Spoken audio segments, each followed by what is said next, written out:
The Super Mario series is easily the most iconic, not just by Nintendo, but out of all video games.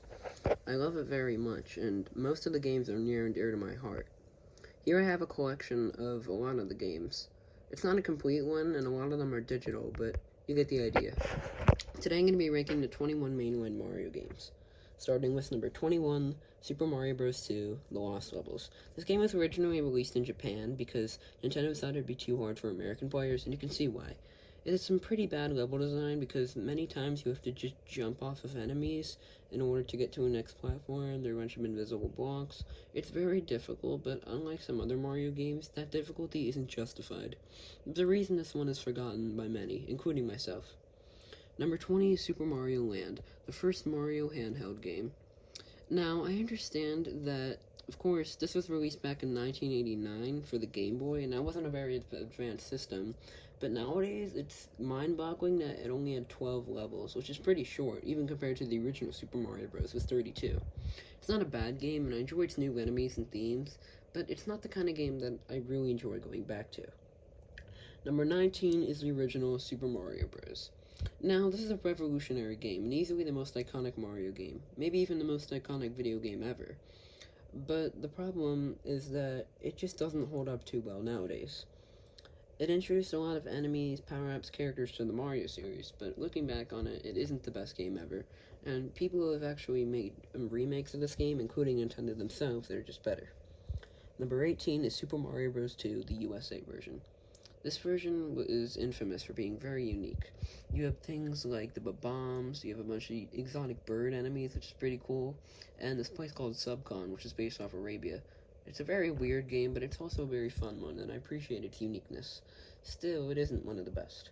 Number 17 is Super Mario Land 2. Despite the fact that it also released for the Game Boy just a few years later after the first game, it's actually a big improvement over that one. You can choose the order of the worlds you want to play, which is pretty cool, and I do like that. This is still a Game Boy game, so of course it's not going to be one of the best things in the world, but it's still a fun game for what it is, and you gotta love how there's some pretty experimental worlds, like Pumpkin Zone. Number 16 is New Super Mario Bros. 2. This is easily the worst New Super Mario Bros. Game because it doesn't really introduce much stuff new. It doesn't really have any new bosses or new music or any new modes. In fact, it actually takes away the twirl from New Super Mario Bros. Wii, and it's the third New Super Mario Bros. Game, despite the fact that it's called 2, which is weird. I like the coin theme, but that's about it. Not really much of a reason to play this one. Number 15 is Super Mario Bros. 3, another very iconic Mario game. It introduced things such as the Tanuki Leaf and some other iconic enemies like the Thwomp or the Chain Chomp. It's a good game, and unlike the ones we previously discussed, it's one that you definitely want to go back to revisit, but it isn't anything that special. Still, it's easy to see why it's such an iconic title. Number 14 is Super Mario World. I used to think that Super Mario Bros. 3 was better for the longest time, but now I realize that World just makes better improvements. It adds on to the whole Koopaling theme and makes the fights more dynamic. All the worlds are based off of things like candy, like Donut Plains or Vanilla Dome.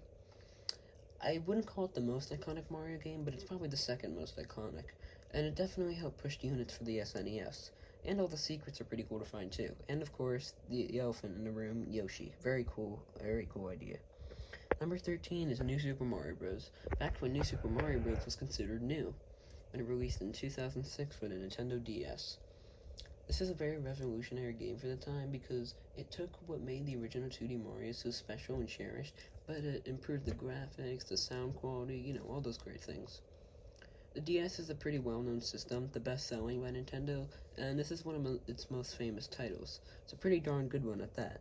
Still, I wouldn't say it's one of my favorite New Super Mario Bros. Games. Number 12 is New Super Mario Bros. Wii. This is another game where I thought it wasn't as good as DS, but realizing that its inclusion of multiplayer and Yoshi just makes it more fun. I played this one a lot with friends, and it's definitely a good game, but there's another New Super Mario Bros. Game that I consider to be better. Well, two other ones. Number 11 is Super Mario 64 DS. Now, most people wouldn't consider this a mainline Mario game, but I do. I bought it for the Wii U Virtual Console, and this is actually one of the first games I bought for the Virtual Console, and it was a lot of fun. I know a lot of people say it's better than 64, but personally, I don't really think the controls are that good. However, the inclusion of improved graphics and textures, The extra characters like Luigi, Wario, and Yoshi, more stars, the minigames, those were really cool features, especially the minigames. And I will occasionally go back to this one. Number 10, starting off the top 10, is New Super Luigi U. Now, I used to think that it was called New Super Luigi Bros. U, but Mario, the other bro, isn't here. That's why it's crossed out in the title, which is pretty funny. Anyways, this is included as a DLC pack for the original New Super Mario Bros. U on Wii U, and it's just included, for the sake of it, on the Switch version. It's a more challenging version because Luigi's physics are very different, the levels are faster, you only have 100 seconds. Many people consider this to be their favorite New Super Mario Bros. Game, and it's easy to see why, because it's the most unique one. There's a bunch of Luigi references here too, some even to Luigi's Mansion, which is pretty cool. Number 9 is New Super Mario Bros. U. Some people will say this isn't as unique as Luigi U, and I can't deny that, but the inclusion of just having longer levels with a longer time is pretty cool. I find it to be the most refined New Super Mario Bros., and although its music and mechanics aren't that new, it's simply the one I enjoy going back to the most. Excluding Mario Maker games, which I didn't include in this list because I don't see them as mainline, this is without a doubt my favorite of the 2D Marios. It's a lot of fun to go back to, and even if it is generic, it's still good, simple fun. I also like the Koopaling fights and Baby Yoshi's inclusion as well. Number 8 is Super Mario 64. This is probably the third most iconic Mario game. Mario's collecting power stars and saving Princess Peach in the castle. This is one of the last Mario games to refer to Peach as Toadstool, which is interesting, but other than that, it's a revolutionary title, not just for Nintendo, but video games as a whole. It's one of the first 3D platformers of its time, but the camera controls aren't that great. Still, it had a lot of cool levels, like Wet Dry World and Tiny Huge Island. They're a lot of fun. It's a very iconic game, and Bob-omb Battlefield might just be the most iconic level in any Mario game, other than 1-1. Number 7 is Super Mario 3D Land.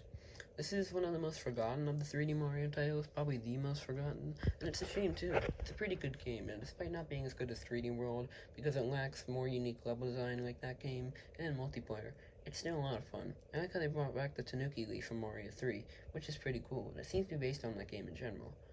It's not generic like some of the new Super Mario Bros. Titles, it's genuinely a unique experience, and if you have a 3DS, I definitely recommend checking this one out if you haven't already. Number 6 is Super Mario Galaxy 2. I know a lot of people think it's better than the first, and their opinion is completely justified, but I always found it to be not as good as the first one.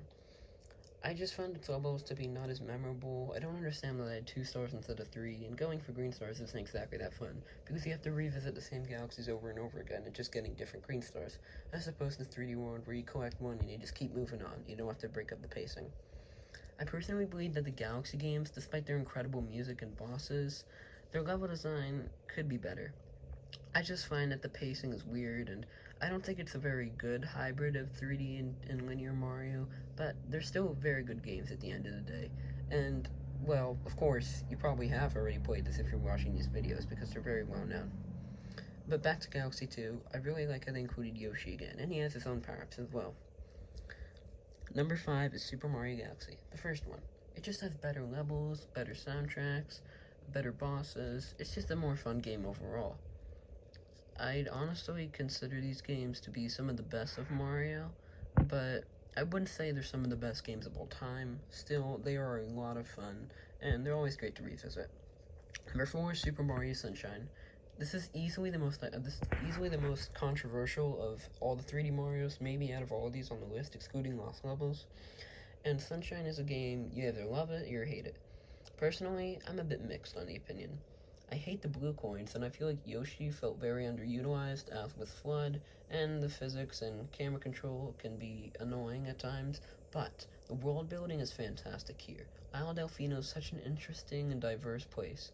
You have some really awesome levels here, like Serena Beach, which is its own unique atmosphere. Peanut Park is a theme park. Gelato Beach for just representing that whole beachy feel Sunshine gives off. And Rico Harbor for being a more unique level, even if it's early on. It's a very excellent game, and despite its flaws, especially with its pacing, because you gotta do all the shines in order, it's still a really fun game, and it deserves a remaster on Switch, an actual remaster, not just part of the 3D All-Stars pack. Number 3 is Super Mario Odyssey. Of course it's going to be up high.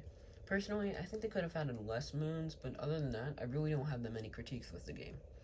It's very fantastic, and it has a very good pacing because the moons don't kick you out of the level, because instead you have the Odyssey taking you to some really neat places like the Wooded Kingdom, you got New Donk City, and you got the Sand Kingdom, my personal favorite.